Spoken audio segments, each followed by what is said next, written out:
Final question for you. You've said that you want the deal with AJ to be done by the end of Monday. Monday is the deadline.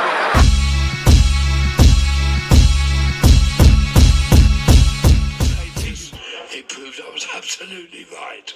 I said to you, I think several interviews, that I thought Usyk was going to win on points, because I really do believe that Tyson is started to go into decline.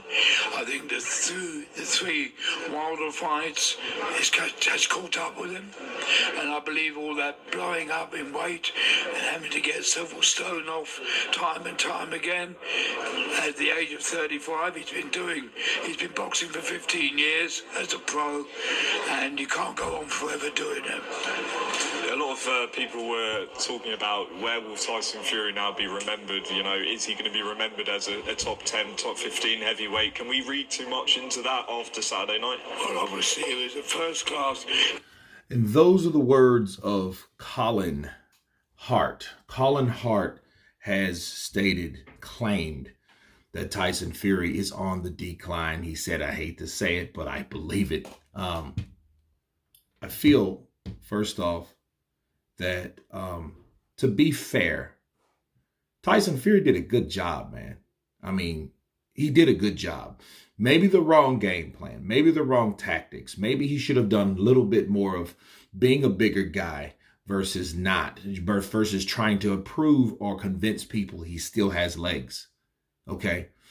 I think that is one problem, or probably the main problem. But is he on the decline? I say this. I think they're both on the decline. Alexander Usyk ain't the same Usyk that fought Anthony Joshua in 2021. 2021, a lot of people looked a lot better than they do now, i.e. Canelo Alvarez. Look at him. Canelo Alvarez doesn't fight like he used to. I mean, he did a good job fighting guys like Jaime Munguia, because Jaime Munguia is a guy that's going to take it to the fighter. He is a guy that's going to definitely make that fight what it is, because he's going to bring what he brings. He's not going to box you. He's going to fight you. And that's exactly what Canelo Alvarez likes. However, Canelo Alvarez is on the decline himself.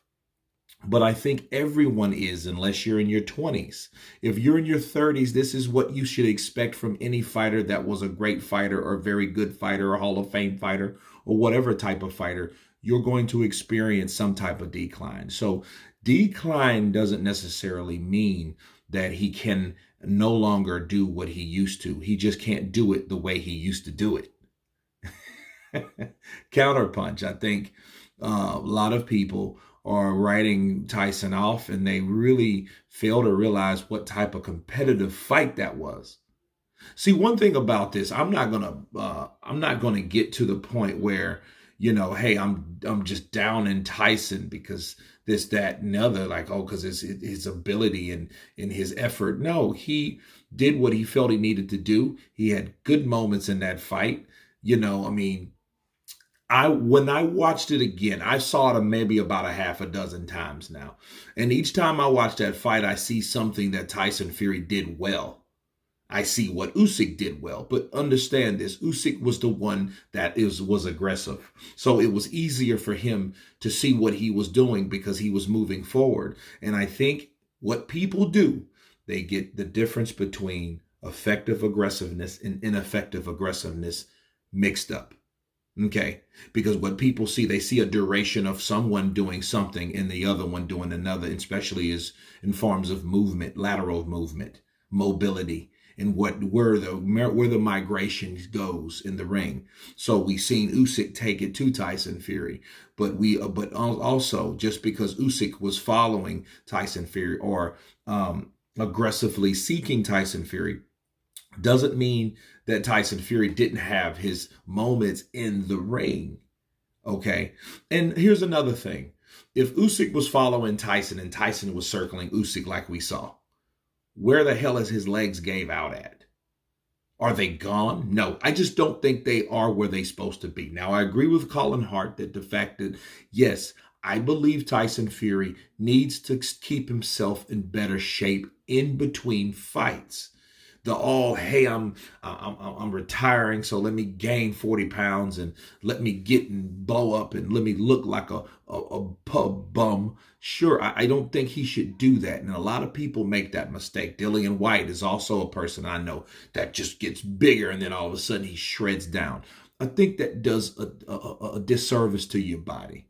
I think you need to keep your body at a certain level so you don't have to get ready, especially in the heavyweight division when you don't have those stipulations, you don't have those stringent brackets of restriction of weight. You don't have that. And since you don't have that, you can, and it is a temptation to go out and eat. Let's go get some donuts. Let's go get some pancakes. Let's go, drink some beers, some Guinness, some Murphy's. You know what I mean? Let's do these things that we want to do because as long as I can fight and as long as I feel all right, it doesn't matter. But it does matter. So I do think him ballooning in weight affected his legs to a degree. But are they shot to me? No, I don't think so. I think he showed you that he could use his legs based on the game plan that he used. Jab, jab, right uppercut to the body. You know what I mean? Move. Light punches. Those light punches did get him in trouble because also Usyk had what we all think that Tyson Fury no longer has: footwork, legs. Okay, and Usyk's legs are better. But is he the same fighter either? No.